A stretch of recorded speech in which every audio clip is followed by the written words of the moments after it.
Hey, what's up YouTube? Welcome back to my channel. And today, we will be unboxing the iPad Air 4th generation.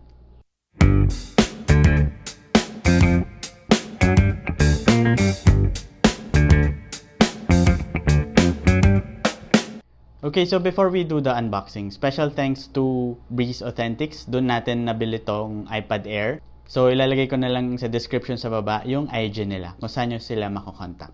Okay, so yun nga, nabili ko siya kay Breese Authentics. Isa siya sa mga kilalang online seller for Apple devices. So, marami na ring YouTubers ang nag-feature sa kanya kasi nga okay yung service nila. So, kanina nung nakuha ko tong item, nagulat ako kasi nisprayan nung nag-deliver. Nisprayan niya yung item ng alcohol bago niya ibigay sa akin. So, yung mga simpleng ganun lang, makikita mo na okay yung customer service nila. Okay, so tanggalin na natin siya sa ziplock. So, ito siya. Oops. iPad Air. Yung details. So, ito yung ziplock or zip bag na free pag bumili kayo kay Breese Authentics. Okay, so ito na siya guys. Kinuha ko is the iPad Air 4th generation na 64 gigs na space gray. So, lahat ng mga nagpo-post ngayon sa YouTube na papanood ko, mostly yung kakaibang kulay. And nagsettle kami sa space gray kasi nga very iconic nung color niya and timeless.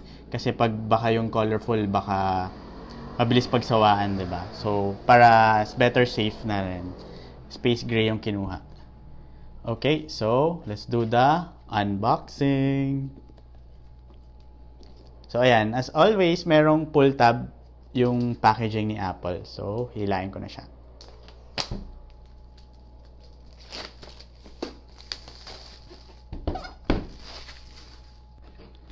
Ito na siya, guys. Okay. So, open na natin. Oh. Parang ang gaan niya. Not sure if same weight siya with the iPad Pro 2018 kasi yun yung previous iPad ko and same yung body and yung camera kasi yung 2019 or yung 2020 iPad is dual camera na siya with LiDAR. So parang if i-compare mo to with the iPad Pro 2018, sobrang very similar, the body and the camera. So ayan. Okay, so what else is in the box? So, paperworks designed by Apple in California. And alam naman natin kung ano na to. Instructions. Yan. And the stickers. So, ito na lang yung nirelease ngayon ni Apple na dalawa pa yung stickers. Kasi sa mga napapanood ko sa YouTube, yung iPhone 12 comes with one Apple sticker na lang. So, sulitin na natin tong dalawang sticker ni Apple na to.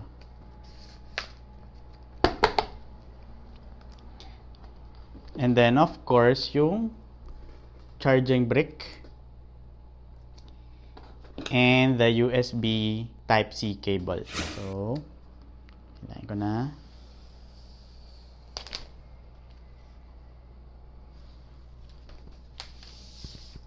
Okay. Bumili rin kami ng Apple Pencil 2nd generation and folio case for this one. Nauna lang si iPad Air. And kinuha namin yung Apple Pencil and case sa Apple Store mismo. And gusto lang namin makuha agad yung iPad.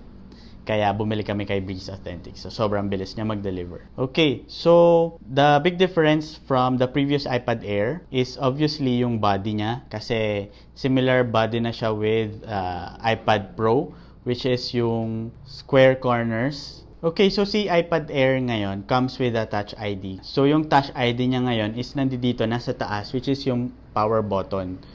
Before kasi meron pang button dito sa baba, and dahil screen to screen na yung body type niya and parang iPad Pro na, nilagay na nila dito yung Touch ID sa power button kasi wala rin siyang Face ID. So, yun yung difference niya with the iPad Pro. Okay, so let's check pa what else.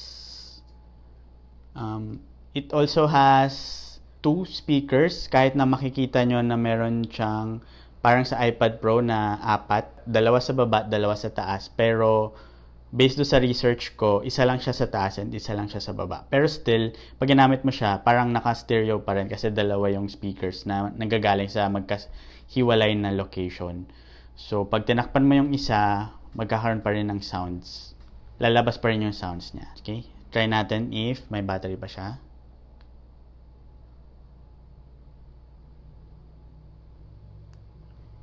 Yan, nag-on na siya. Okay, setup ko lang. Okay, so let's talk about the specs of the new iPad Air 4th generation. It has a 10.9-inch liquid retina display, and this is the first Apple product that comes with a A14 Bionic chip, featuring 40% faster CPU, 30% faster graphics, and 2 times faster machine learning with the next generation neural engine. So ito rin yung gamit nilang chip for the iPhone 12, 12 Pro, Pro Max, same chipset yung ginamit. So, alam nating very powerful si iPad Air. The new iPad Air 4th generation can now support the Apple Pencil 2nd generation, and it can also support the Smart Magic Keyboard. It has a front camera of 7 megapixels and a rear camera of 12 megapixels. It has now the Touch ID built into the top button for fast, easy, and secure login. Kasi wala siyang Face ID like the iPad Pros. The iPad Air now is also using Wi-Fi 6, so you can have a fast wireless connectivity.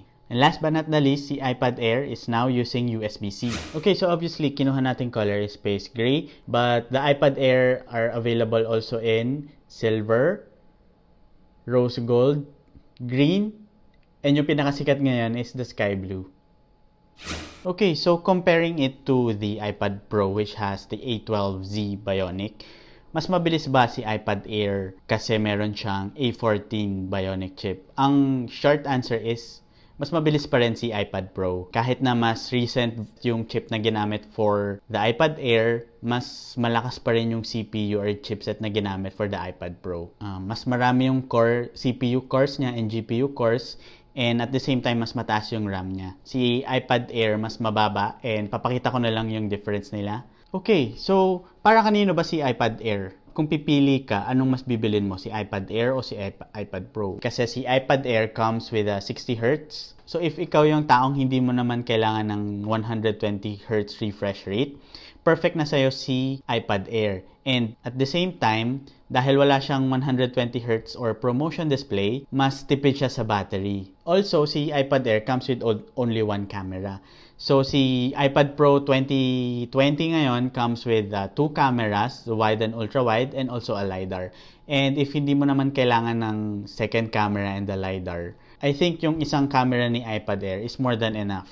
And hindi ka naman siguro para mag-photography gamit ang iPad Air. And mostly, ang usage talaga niya is for scanning documents, and if ever talagang hindi maiwasan, mag-take ng picture. And yung front-facing camera, same lang din naman sa iPad Pro. And the front-facing camera is mostly used for teleconferencing, Zoom, or other online video chat. Since wala yung mga yon, ang benefit na makuha natin with the iPad Air is mas mura siya. Sayang wala pa yung Apple Pencil para matest natin, pero gagawa na lang ako ng separate video for that one. So please make sure to subscribe para ma-notify kayo pagka-upload ko ng video na yan. Thank you again to Breese Authentics for the iPad Air 4th generation. So check out nyo na lang guys yung IG nila, yung store nila. Okay, so thank you guys for watching this video. If you liked it, please give it a like down below. Subscribe if you're not yet already.